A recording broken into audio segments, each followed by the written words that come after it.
The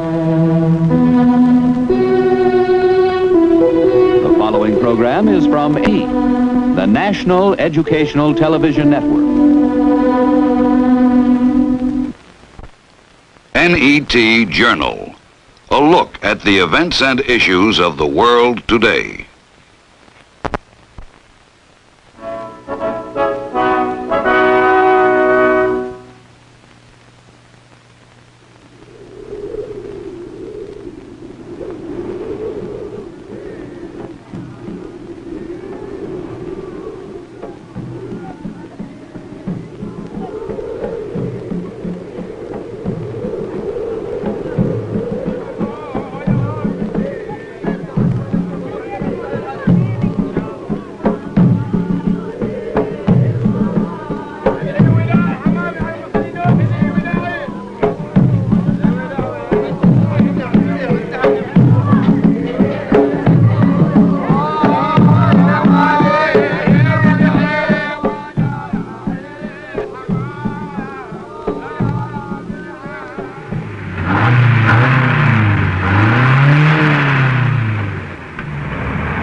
At the wheel of this car is a man torn between two worlds. He's an Arab sheikh who was born in an old Arabia and will die in a new one.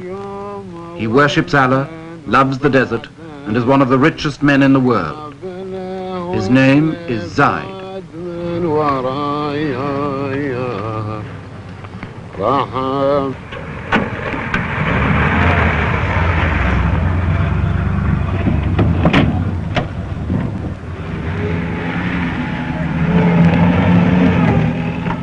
Zaid rules a little kingdom in Arabia called Abu Dhabi. 20,000 people in a stretch of sand and salt flats about half the size of Denmark. To the tribesmen who follow him everywhere, he's the undisputed boss. His forefathers ruled the desert from the back of a camel. He rides it in a limousine. But he remains, as they were, the center of tribal life. He's the man you serve, the man you hunt with, and the man you fight for. Above all, he's the man who leads. Wherever Zaid goes, his men go too.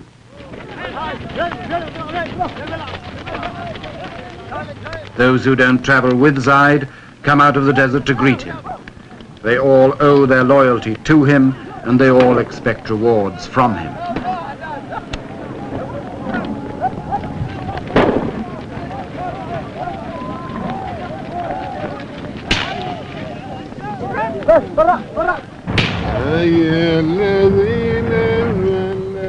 Zaid's tastes have not been influenced much by his money. He likes the simple life, to drive himself, to go hunting and camping in the desert, to be with his people as a sheikh should be, to follow the ways of the old Arabia.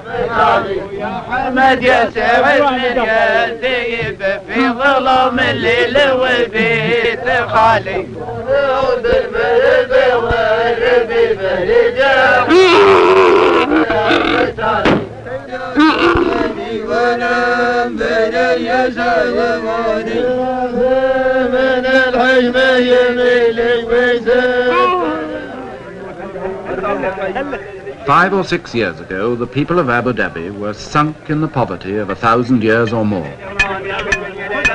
The 20th century had passed them by. Today, their ruler, Zaid, is one of Arabia's nouveau riche, who's acquired overnight a fortune from oil. His income could give $5,000 a year to every man, woman, and child in the place, enough to make Zaid a multimillionaire. Superficially, the old customs are unchanged. The tent goes up as it always did. The food is prepared as simply as before.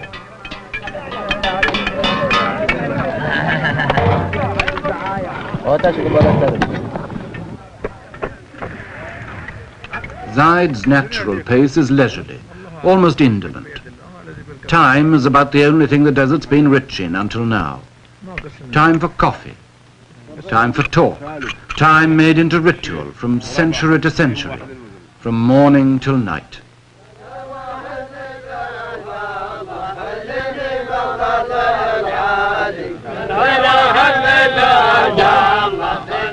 These girls will swing their hair, and these men will chant hour after hour. In the desert, there's no rush. At least, that's how it used to be. But Zaid, with his money, has begun to learn better.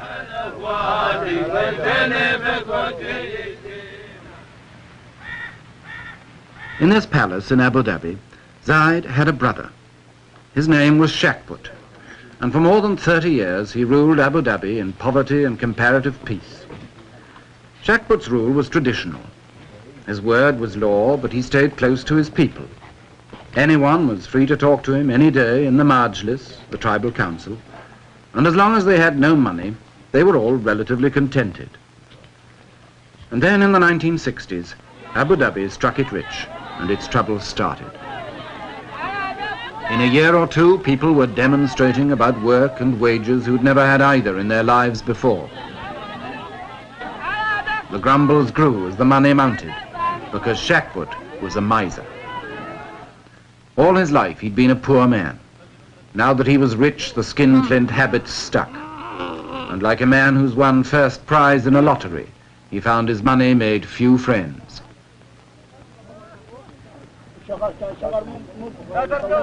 People began to say his brother Zaid would be a better ruler. He had a mind more open to the world. He was generous. He was a man's man. But Zaid had sworn to his mother years ago that he would never harm Shakput, and for 5 more years he stayed loyal, and the people waited.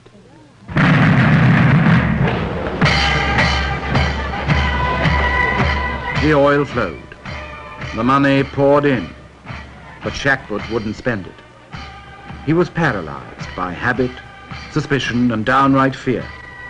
He knew the harsh old world of Arabia. He couldn't meet the challenge of the rich new one.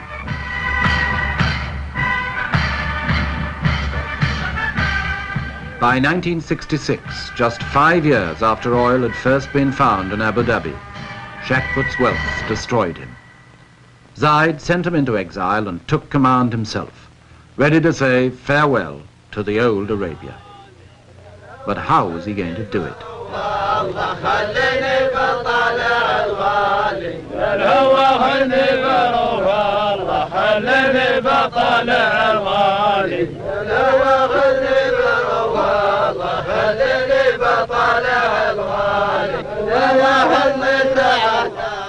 Even with a new ruler, the old life still goes on. A timeless, patient life, dominated by the desert and the unforgiving sun.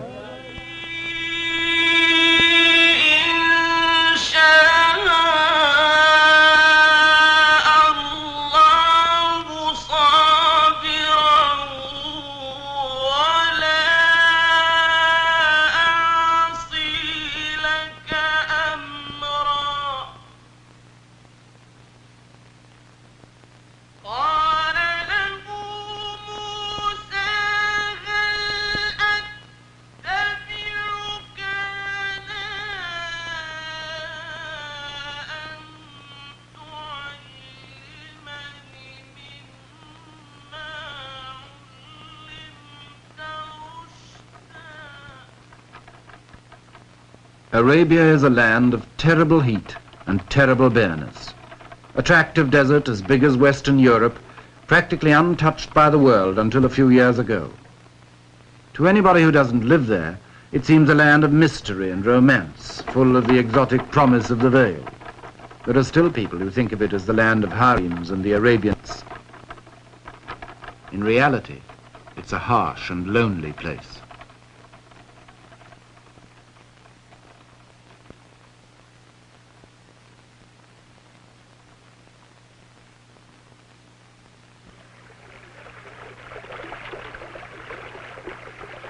Only water makes Arabia bearable.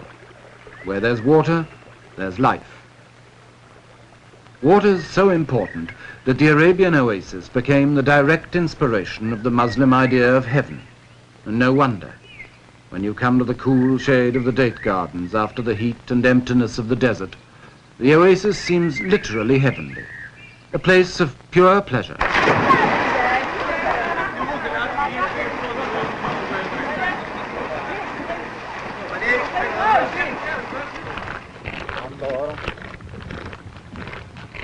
Every well in the desert is like a port. The camel caravans cross the desert like ships cross the sea. There are no frontiers, no fixed territory, no land belonging to anyone. There are just the wandering Bedouin and their camels, as attached to each other as sailors and their ships, bringing their trade to the desert markets.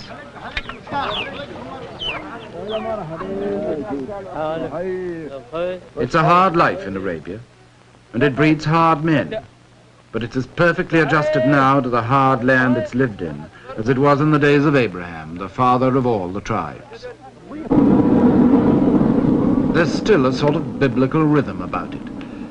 If you want to know what the loaves looked like in the Bible parable, here they are, baking in Arabia today just as they did 2,000 years ago on the shores of Galilee. And I don't suppose the fish have changed much either.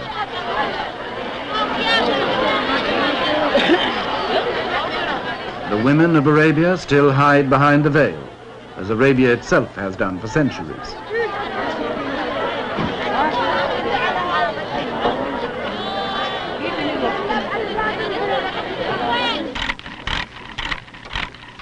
Around the coasts, the Arab boats are made today by hand and eye and ancient equipment, much as they were when the spice trade and the slave trade kept them busy from China to the shores of Africa.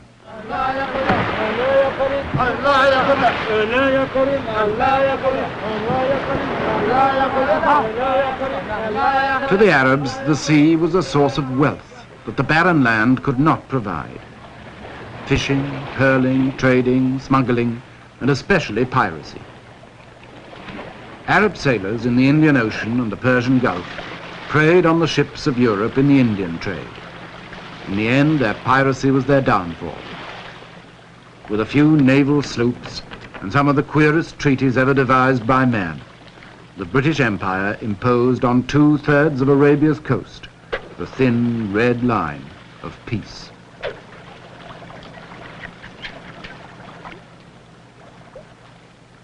But neither the empire nor peace got much further than that. The sea was all anybody cared about. As long as that was safe, the land could rot, and so it did, in neglect and perpetual tribal warfare.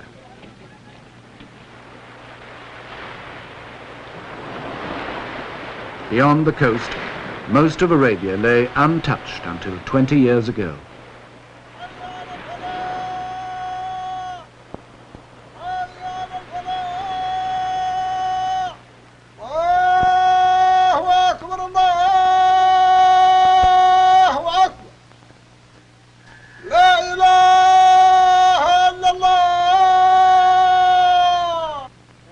God is great. There is no God but God, and Muhammad is his prophet. The religion of Arabia, by tradition, is as forbidding as the land. It's nearly 14 centuries since Arabia was the birthplace of Islam, but it's still the home of the most devoted of all the followers of Muhammad.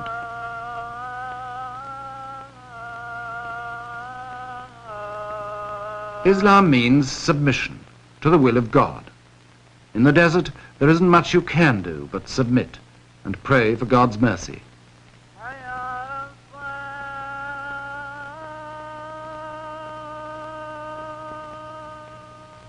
Submission makes everyone equal. A ruler like Zaid is no different from other men in the sight of God. He submits like them, and wherever he is, he prays like them, and with them too. Allahu Akbar. Assalamu alaikum wa rahmatullah. Assalamu alaikum wa rahmatullah. The Prophet decreed that the faithful must pray 5 times a day, from dawn to dusk.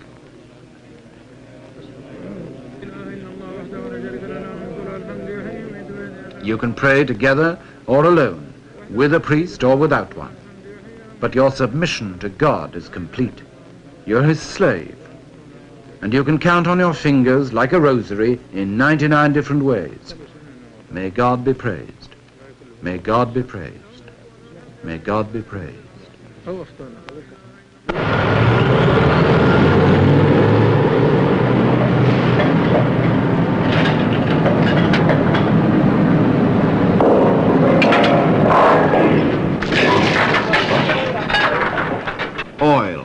ended the centuries of Arabian isolation. Oil means money.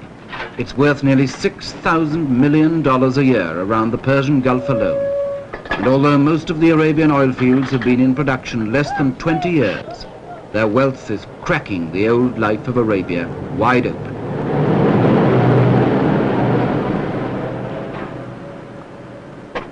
To most of us, oil may be just the stuff that drives the car. To Arabia, it's a revolution. There isn't a thing it leaves untouched.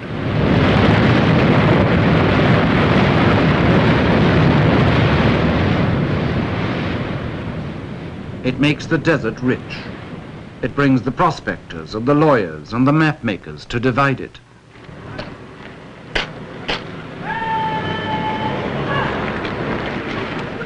For the first time in history, oil brings soldiers to enforce peace inside Arabia. Frontiers need soldiers to patrol them. Prospectors need soldiers to protect them. So the tribesmen who once fought each other and raided the ships and commerce of the world are paid and trained as soldiers to maintain the new law. The poachers of 1,000 years have been turned in a generation into gamekeepers. Upturn! Tabab! Men al-Yasar! Aditab! Tab!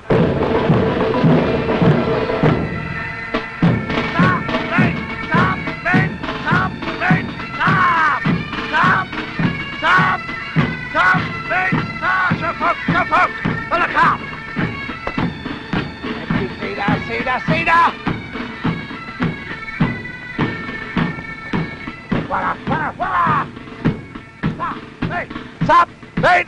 Sap! Wait! Sap! Sap! Wait! Sap! Wait! Sap!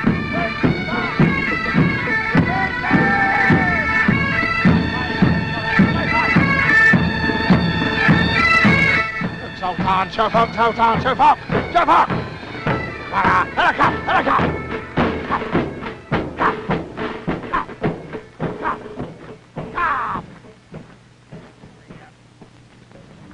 245, sir. 245.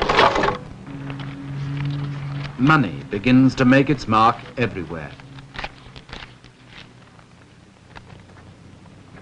The sheikh gets millions, the soldier only a scrap, but it buys a new life for both of them. 302, sir. 302. 245. Near train wire. Sold! Sold! Sold! Sold! Sold! Sold! Sold! Sold! Sold! Sold! Sold! Ho! Ho! Ho! Ho! Ho! Ho!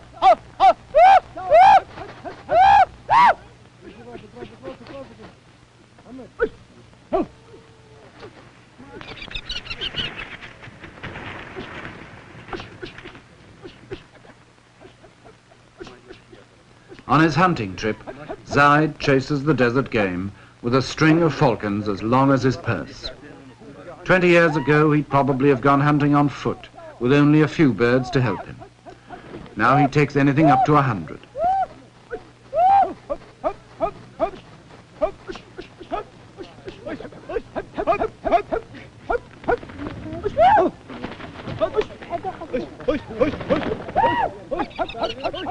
Each of Zaid's followers has a falcon to look after. They train them, stroke them, talk to them, practically sleep with them.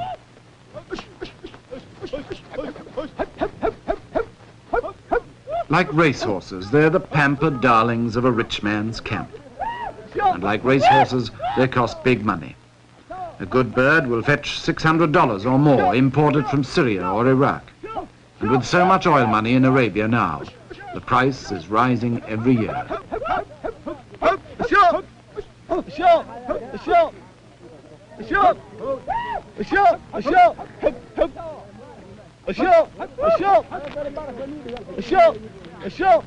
Nothing escapes the touch of money.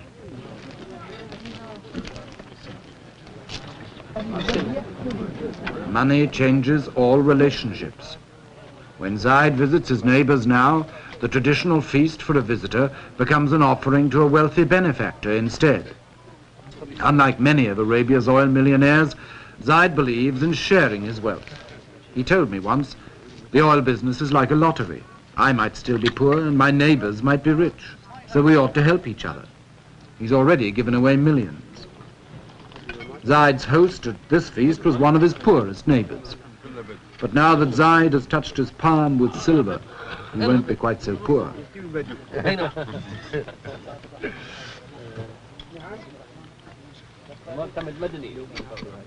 The feast is traditional: goat's meat, chicken and rice.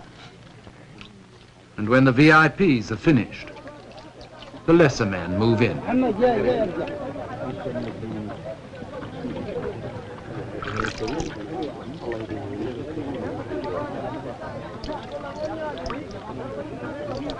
It's always the custom in Arabia for the poor to eat at the rich man's table, or rather, off the rich man's floor.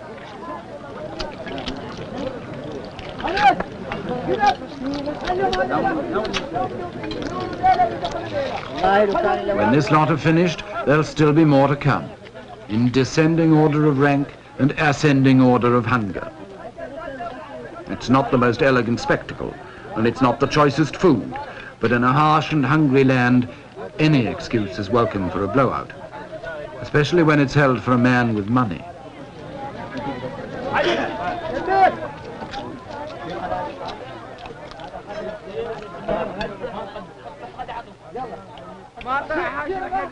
لي صفا ونزاح همي ولا باس ان قلت جرب لي القلم باهتمامه ما دام فكري سالي كل هجاس اكتب معانا ان قلتها بالتمامه معنا على ما دار القلب واحتاس. The old Arabia pulls at the heart, the world where Zaid was raised, and where he always likes to be, around the campfire in the cool desert night, among his men, listening to those endless Arab fairy tales that the audience knows as well as the storyteller, of love and beauty and the 1001 nights. When the hunting's over and the caravan's resting, this is how they've passed the time for 1,000 years.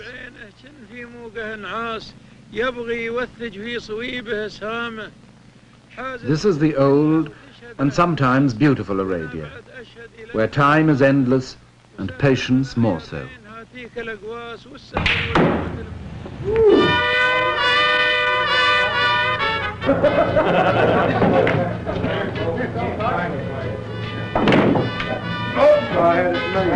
But in the new Arabia, time is money, and that pulls at the purse strings.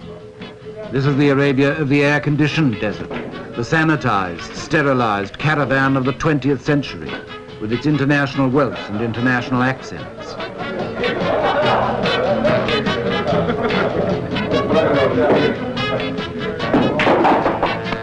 You can't play pool, let's play darts. I can play darts. For these people, the old Arabia hardly exists. The mystery and the romance, or the harshness and the poverty, it's all one in the oil company's pay packet. See you guys later. To them, Arabia is just another job.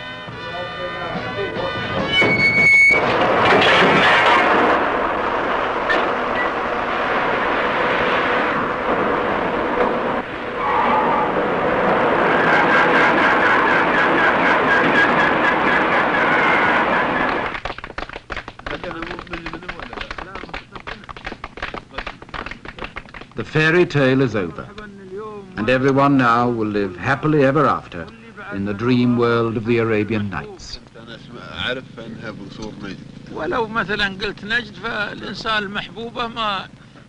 But in the real world of Arabia tomorrow, it's not so easy. Not even Zaid's best friends can promise him a happy ending to his modern fairy tale that's only just begun. You can't reconcile the old life with $100 million a year, as his brother Shakbut learned. You can't even choose whether you'll have the old life or the new. God and the oil business have already chosen for you. From now on, you can only try to ride the terrible tiger of the 20th century and wonder if it will not eat you in the end.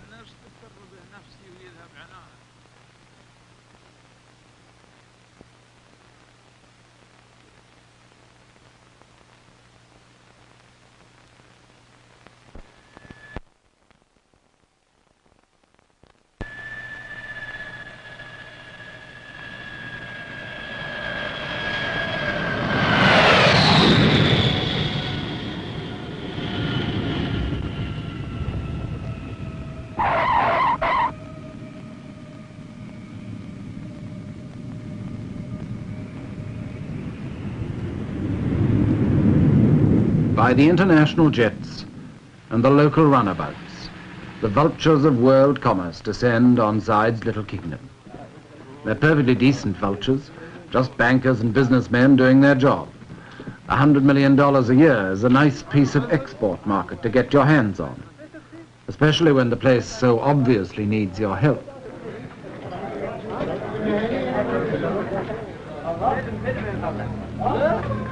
Ten years ago, when I first came to Abu Dhabi, there was only one plane a week. Now there's more than one a day, and the old place can't quite cope. We've been here before. I don't know, there's been quite some improvement here in 4 years since I've been here. I fully expect to see some floor shows when I get on into town. With some striptease also? Well, no, that's a little too much.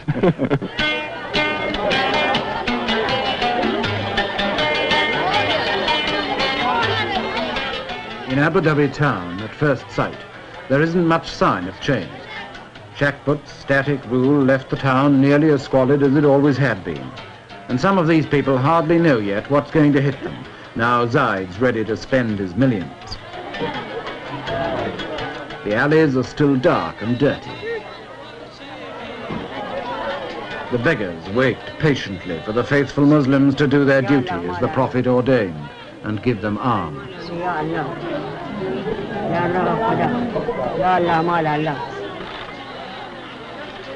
This is what Arabs call the souk, the bazaar or marketplace.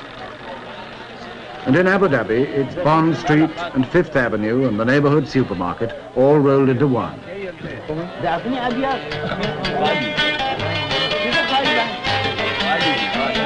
For the Arabs of the desert, it's got everything we mean by bright lights and the big city. It's not much of a place, but this is where 20,000 people are going to share Zayed's inheritance of 100 million a year. Some of them have got a share in it already. They've bought big cars to go bumping over the unmade tracks. Big lorries to cash in on the building boom. And they've also learned to throw them away, like all good modern men. There are 4- and 5-floor office blocks instead of shanties, and concrete instead of mud. The modern world, our world, is taking over. I remember, for instance, not long ago, when there wasn't a single bank in Abu Dhabi. Now, these buildings are all banks. Money in the bank means money to buy with, and the beach at Abu Dhabi is piled with purchases.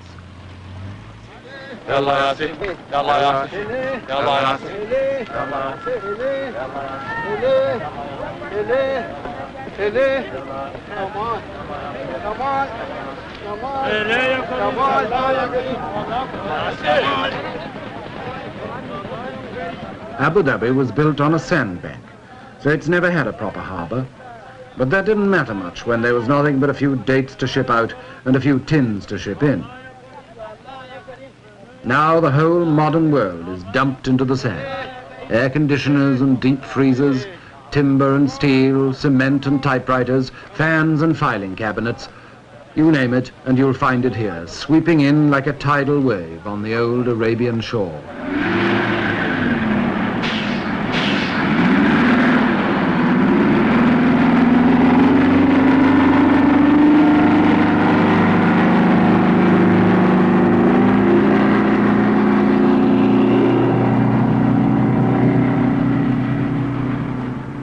We call these construction machines.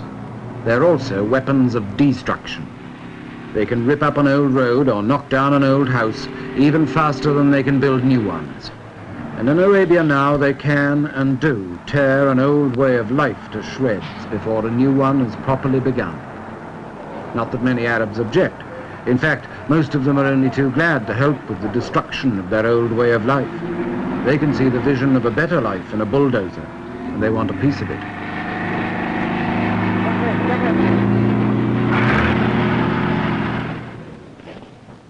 Someone, though, must try to strike a balance between building the new and wrecking the old.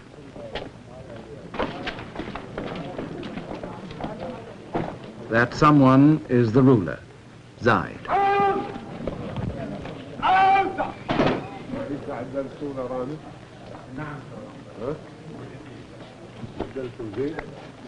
Zaid knows from experience that if he's too slow to destroy the old world, he may be removed like his brother Shakput. But if he tries to build the new world too quickly, he may destroy himself just as surely. Life for Zaid has become a perpetual balancing act between the personal leadership of the past and the faceless, impersonal administration of the future. Like Shakput, he still holds his majlis every day, so that his people can meet him, greet him, talk to him and complain to him in the traditional desert way. The ritual is unchanged. The coffee is served. Time, motion and people seem as leisurely as ever. But behind the appearance of tradition, the revolution is creeping in. The majlis doesn't last all morning anymore. Zaid can only give his people an hour of his time. And even that's interrupted by the demands of the modern world.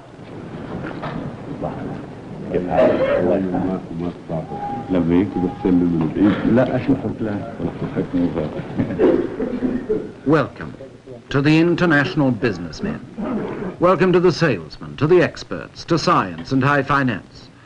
Maybe welcome to the con men too, until Zaid learns to pick them from the rest.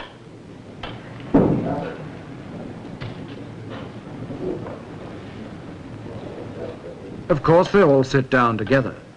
And of course they're all equal, East and West, the world and Arabia. The courtesies of the old world, mingling with the business of the new.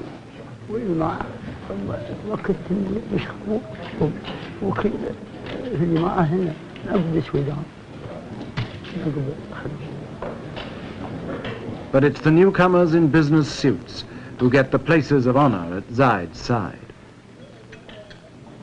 And not just because Arab hospitality demands they should be favored.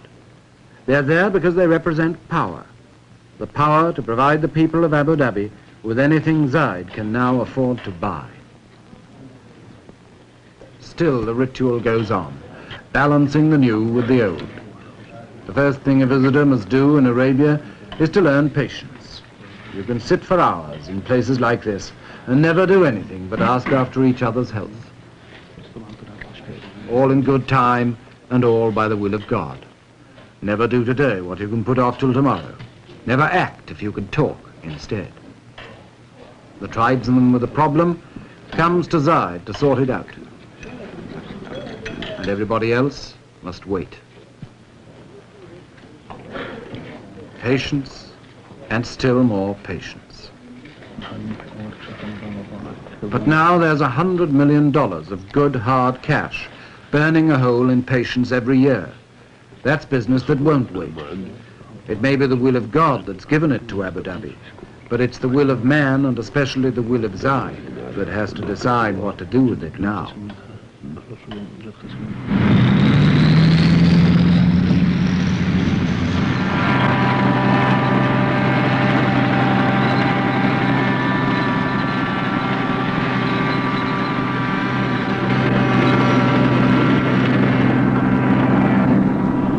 For 5 years after the oil began to flow, Abu Dhabi got nothing but piecemeal changes.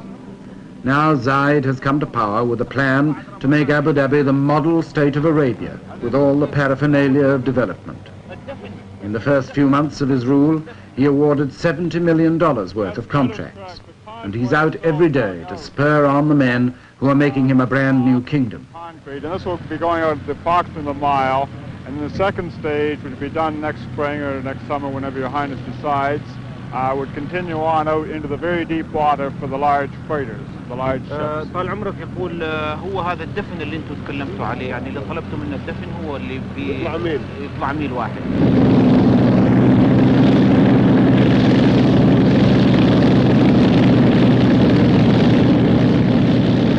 The machines that come ashore on the beach are pounding the desert into new shapes.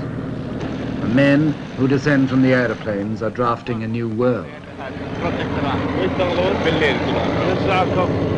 You are working night shift also? Yes, day and night.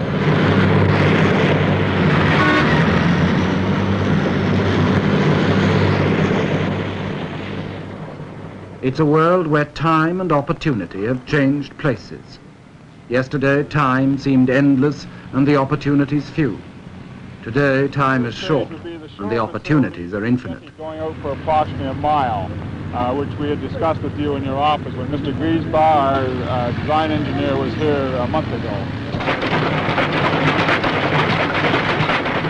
Zaid told me once he didn't know what would happen in 10 years' time, but he felt he must give everything to his people now because they'd had nothing for so long. Schools and hospitals, wells and houses, an artificial deep water harbour to replace the Abu Dhabi beach, a 4-lane highway and a water pipeline across the desert, an airport with a runway longer than London's.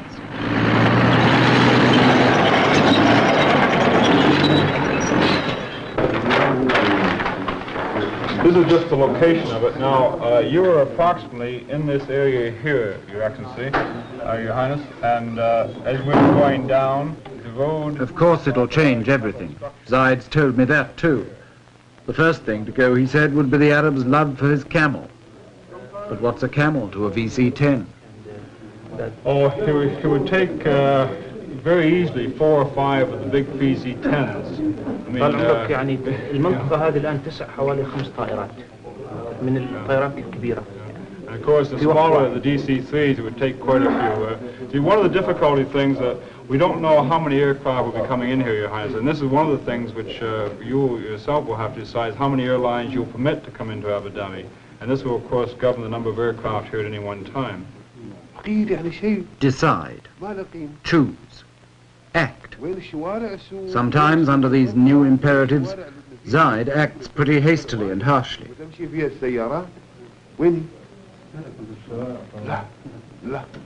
He dismissed this plan for a new souk in Abu Dhabi with scarcely a moment's thought.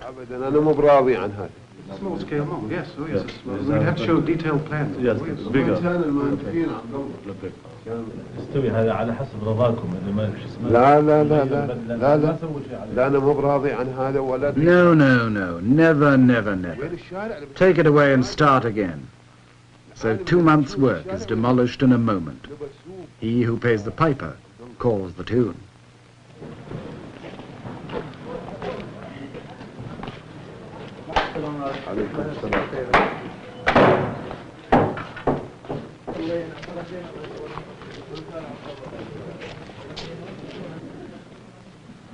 In the courtyard of Zaid's palace, the centuries slide back again. A moment ago, Zaid was the modern oil tycoon, aloof and decisive. Now he's back in the role of sheikh, the universal uncle to his people, the feudal lord with his followers, in procession to the daily feast.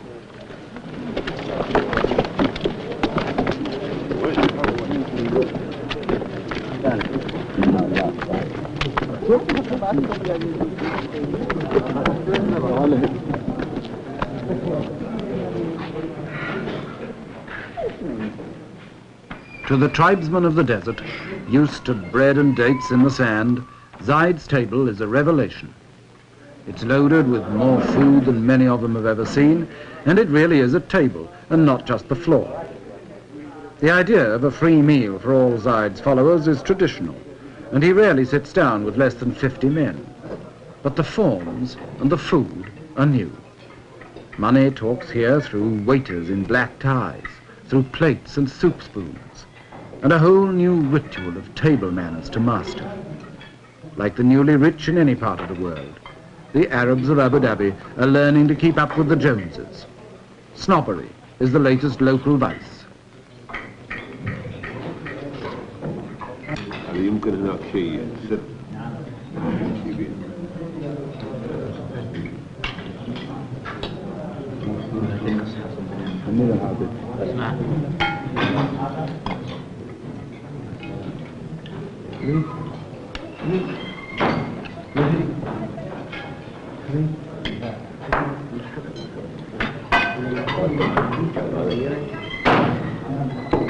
These are our rulers. These are our rulers. Good.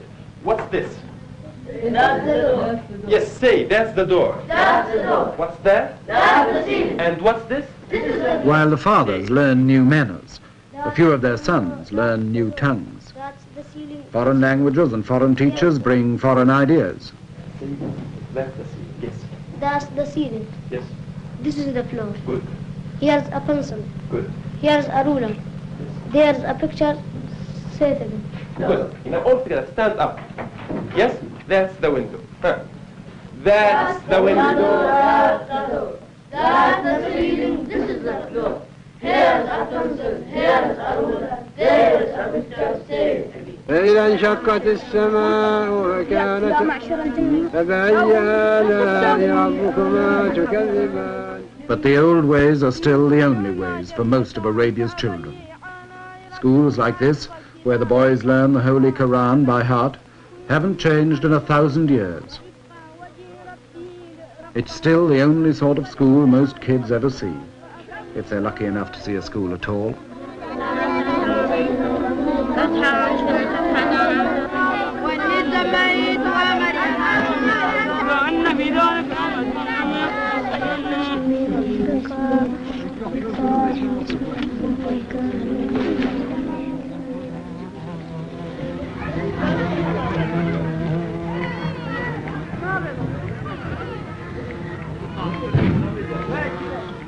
The romance of the old Arabia was always a bit of an illusion.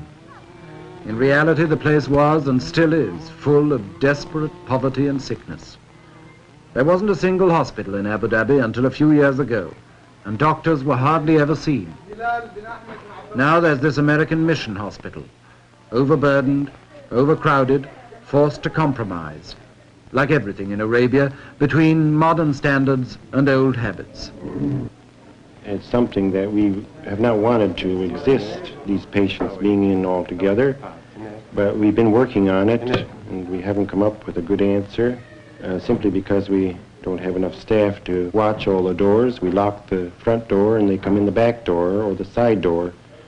So we have gotten sort of used to it over the years, so that now we don't mind it much. When they're all in there together, it's their hard luck if they can't have the privacy of a personal examination with the doctor. The little children often have diarrheas or fever, colds and sores and abscesses and such to take care of. And then the local Arabs seem to have their share of accidents, falling out of a palm tree or off of a camel. And they seem to be sort of dangerous. They may fracture a limb or break a hip. And most all of the people are suffering from eye ailments of one sort or another, from the youngest child to the oldest man, with the ailment of trachoma, which is about 99% prevalent here. Many of them are suffering from tuberculosis. More and more we are detecting this disease as we go on with X-ray.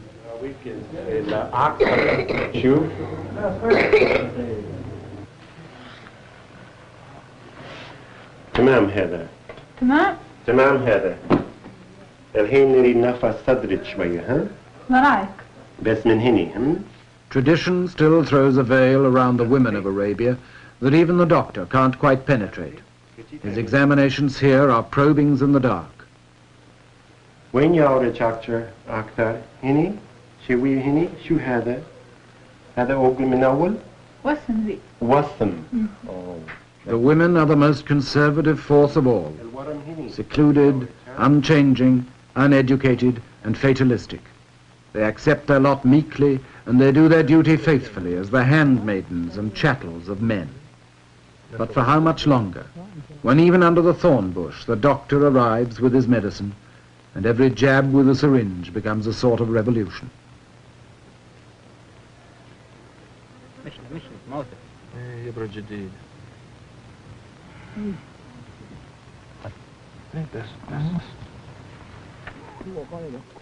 Some of it may be still a bit like faith healing. No doctor's skill could have cured this man's tuberculosis. The most that medicine could do was to give him a sort of comfort on the way to death.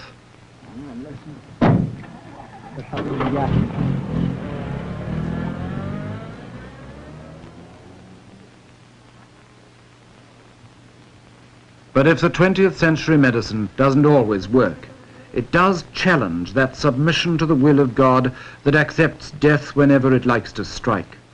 So Islam itself comes under attack. God's will always seems more flexible when you can meet it with a millionaire's money. I'll be honored to present the estimates for Abu Dhabi for the year 1967. The total revenue, as estimated, is 41,202,080 dinars. For the ruler, the days are over when he had so little money that nobody cared how he spent it. Now Zaid must have a budget and a British accountant to keep the books. Development expenditure is estimated at 23,275,671 dinars. Every penny is another nail in the coffin of the old Arabia, and maybe in the life of Zaid too. Dinar. You haven't included the airport building here, the terminal building, have you? The airport building hasn't been tendered for. It hasn't been tendered for, but this goes in the lump sum, does? That goes in the lump sum of 10 million down here, yes.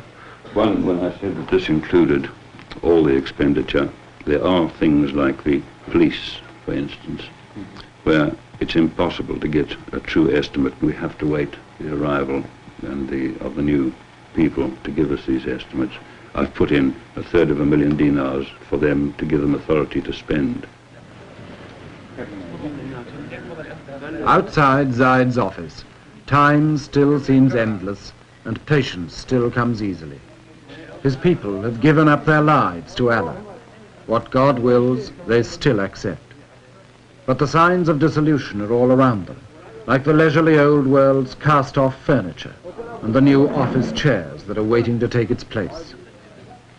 As the offices grow, the people seem to shrink. When Zaid was simply the leader of a tribe, these men could meet him every day. Now he's the administrator of a modern state. He's forced to shut them out of his life. They can only wait while the world moves in a business suit.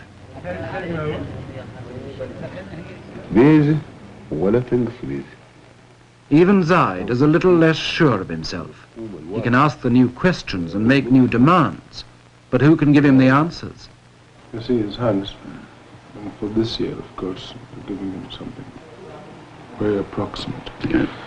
But for next year's, he'd like it as precise as possible. Well, I'm hoping that the exercise in the coming year will give us the material for next year, but at the moment there's nothing to go on.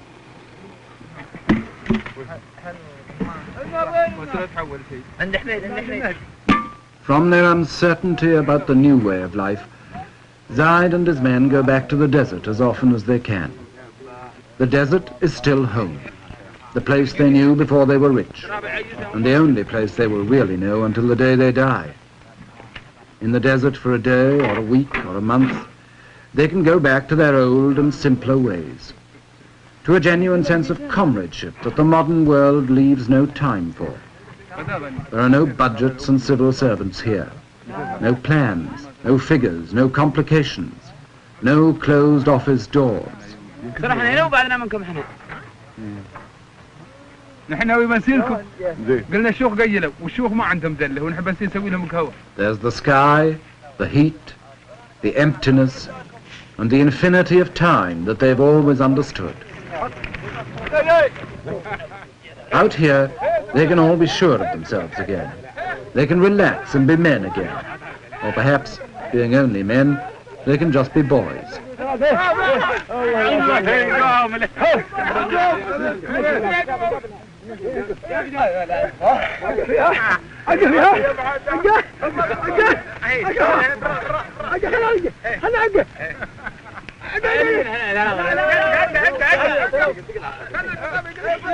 Even Zaid, the ruler, can let his hair down here and be one of the boys fighting a mock battle with his secretary.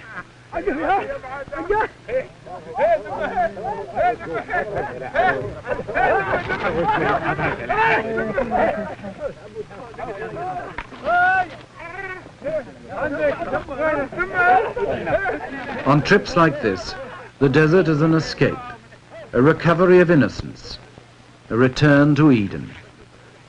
But like all escapes, it's also an illusion. The innocence is lost and will never be recaptured. because the old Arabia of isolation, hardship, and tribal war in which it flourished has been swept into the world at last. The unknown land has been more than just discovered.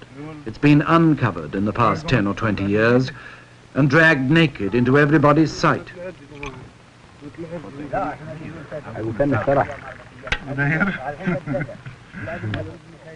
Of course, this doesn't mean that the old Arabia has disappeared in the space of the last few years.